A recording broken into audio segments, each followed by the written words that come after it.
বড় পর্দা অবশ্যই বেশি টানে, কারণ আমার পছন্দের অভিনেত্রী ছিল শাবনূর। তাকে যখন ছোটবেলায় দেখতাম খুব ইচ্ছে হতো আমি একদিন বড় পর্দার নায়িকা হব। সেখান থেকে আসলে আর জীবনের প্রথম সিনেমা তো আসলে অনুভূতিটা আসলে প্রকাশ করতে পারছি না। এশা মাটারের সার্থকতা এবং সফলতা দুটো নিয়ে কি বলবেন? সার্থকতা না সফলতা?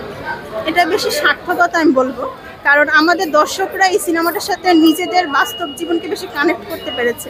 কারণ আমি যখন আমি সিনেমা দেখছিলাম তখন আমার একটা দৃশ্য থাকে যে আমি একটা বখাটেকে মারি, তখন পাশ থেকে একজন দর্শক বলছিলেন যে এই বখাটেদের সাথে এরকমই করা উচিত, এই বখাটেরাই সমাজে সব কর্মকাণ্ড করে, খারাপ কর্মকাণ্ড করে। তো আসলে প্রতিটা দৃশ্য যখন মানুষ কানেক্ট করতে পারে আমি বলবো সেই সিনেমাটা সার্থক।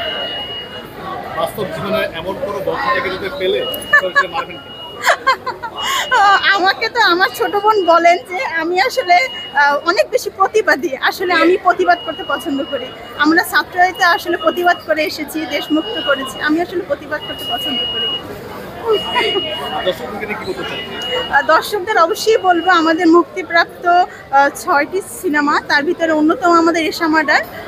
অবশ্যই সবাই হলে গিয়ে দেখবেন, আমাদের সিনেমা হাউসফুল যাচ্ছে এবং আপনারাও সাথে থাকবেন। আর আরেকটা কথা বলবো, শুধু আমাদের একার সিনেমা নয়, মুক্তিপ্রাপ্ত সকল 6টি সিনেমাই আপনারা দেখবেন। আমাদের বাংলা সিনেমার জয় হোক, আমাদের বাংলা সিনেমার সোনালী অতীত ফিরে আসুক। আপনাদের সবাইকে বলবো আমাদের হলে গিয়ে সিনেমাগুলো দেখবেন। আর কোন কোন সিনেমা দেখতে যাবেন? আমি 6টি সিনেমার কথাই বলেছি। থ্যাংক ইউ, সবাই ভালো থাকবেন, আল্লাহ হাফেজ। নাম্বারটা তাহলে